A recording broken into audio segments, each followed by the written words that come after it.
தந்தை, மகன், தூய ஆவியாரின் பெயராலே ஆமேன். கிறிஸ்து இயேசுவுக்குள் பிரியமான சகோதர சகோதரிகளே, பொது காலத்துடைய இந்த 14ஆம் வார இந்த புதன்கிழமையிலே ஆண்டவரை போற்றுவோம், ஆண்டவரை புகழுவோம். சூசேப்புடைய கரங்களிலே இந்த நாளை நாம் ஒப்புக் கொடுக்கின்றோம். அவர் திரு குடும்பத்தினுடைய பாதுகாவலராக இருந்து தன்னுடைய வாழ்விலே இறை திட்டத்தை அறிந்து கடவுளுக்கு உண்மையில் ஒரு ஊழியராக செயல்பட்டிருக்கின்றார். இன்றைய நாளிலே முதல் வாசகத்திலே ஓசையா இறை வாக்கினர் இவ்வாறாக மக்களிடத்திலே கூறுகின்றார். கடவுள் உங்களை அன்பு செய்தார், எகிப்திலிருந்து உங்களை மீட்டு கொண்டு வந்தார்.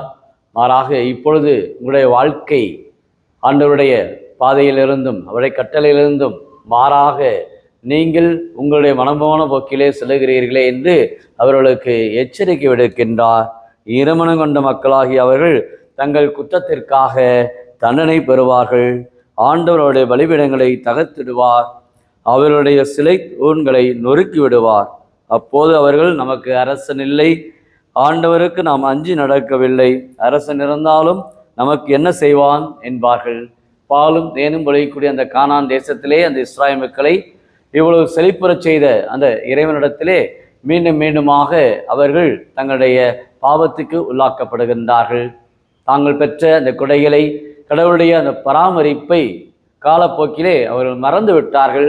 கடவுளை விட்டு வெகு தூரத்திலே அந்த இஸ்ராயேல் மக்கள் சென்றதன் விளைவாக அருமையாக இந்த ஓசையா இறைவாக்கினர் அந்த மக்களுக்கு எச்சரிக்கை விடுக்கிறார். நீதியை நீங்கள் விதைத்து கொள்ளுங்கள், அன்பின் கனியை அறுவடை செய்யுங்கள், உங்கள் தரிசு நிலத்தை உழுது பண்படுத்துங்கள், ஏனெனில் ஆண்டவர் உங்கள் மேல் நேர்மையை பொழியுமாறு நீங்கள் அவரை தேடும் காலம் நெருங்கி வந்து விட்டது. நற்செய்தியிலே பார்க்கிறோம், இதோ விண்ணரசு நெருங்கி வந்து விட்டது, மனம் திரும்பி நற்செய்தியை நம்புங்கள் என்று இயேசு சீடர்களை பெயர் சொல்லி அழைக்கின்றார். உன்னை நான் பெயர் சொல்லி உன்னை நான் அழைத்தேன் என்ற பழைய ஏற்பாட்டில் சொல்லப்படுவது போல இங்கு ஆண்டவர் இயேசு தன்னுடைய 12 சீடர்களுடைய பெயர்களையும் சொல்லுகின்றார். அந்த அளவுக்கு சீடத்துவ வாழ்விலே தன்னுடைய 12 சீடர்களை அவர் தெரிந்தெடுக்கின்றார். சீடத்துவ வாழ்வு எப்படிப்பட்டதாக இருக்க வேண்டும்? ஒன்று, அவர்கள் தீய ஆவிகளை ஓட்டவும் நோய் நொடிகளை குணமாக்கவும் ஆண்டவர்களை ஏற்படுத்துகின்றார். ஆக சீடத்துவ வாழ்வு என்பது குருவோடு அவருடைய அருகிலே அமர்ந்து அவருடைய வார்த்தைக்கு செவிமடுப்பது, அதுதான் சீடத்துவ வாழ்வு. ஆண்டவரோடு இருப்பது, ஆண்டவரோடு அமர்வது, அதான் அந்த சீடத்துவ வாழ்வு. அதற்காக ஆண்டவர் ஒவ்வொருவருமே அவருடைய இறையாட்சி பணிக்காக அழைக்கின்றார்.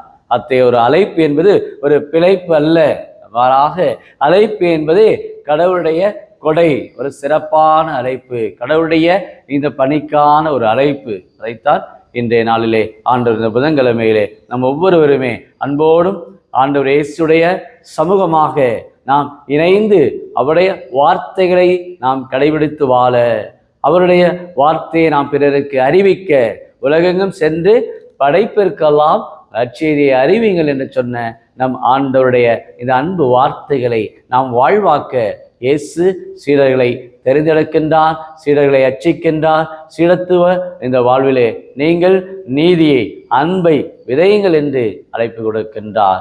ஜெபிப்போமாக.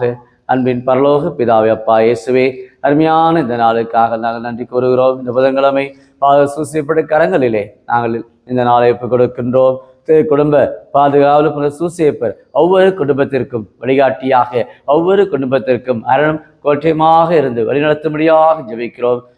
ஒரு இயேசுவின் அருமையான இந்த நாளிலே நாங்கள் ஒவ்வொருவருமே உடைய அன்பு பிள்ளைகளாக நாங்கள் தேர்ந்தெடுக்கப்பட்டிருக்கிறோம். நீங்கள் என்னை தேர்ந்து கொள்ளவில்லை, மாறாக நான் தான் உங்களை தெரிந்து கொண்டேன் என்ற யோவான் நற்செய்தி 15ஆம் அதிகாரம் 16வது அந்த இறைவார்த்தை, இதோ தாயின் கருவயிற்றில் இருக்கிற பொழுதே உன்னை நான் தெரிந்தெடுத்திருக்கிறேன், உள்ளங்கைகளிலே உன்னை நான் பொறித்து வைத்திருக்கிறேன் என்று எஸ்ஐயா புத்தகம் 49ஆம் அதிகாரம் 16வது வசனத்தில் சொல்வது போல, இயேசுவே நீர் எங்களை அழைத்து இருக்கிறீர், அழைத்த இறைவன் ஒருபோதும் எங்களை நீர் கைவிடுவதில்லை, நான் என்னாலும் உங்களோடு இருக்கிறேன் என்று சீடர்களை பெயர் சொல்லி அழைத்து அவர்களை பலப்படுத்தி அவருடைய அன்பின் இறையாட்சியை உருவாக்க அவர்களுக்கு தேவையான அனைத்து காரியம் மத்தியில் உடனிருந்து அஞ்சாதே, நான் உன்னோடு இருக்கிறேன் என்று பலப்படுத்துகிறப்பா.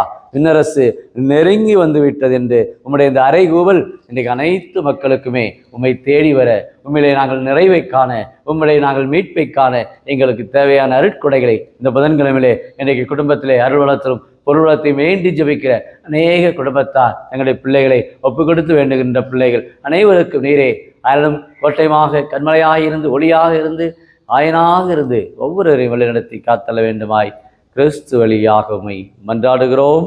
ஆமென்.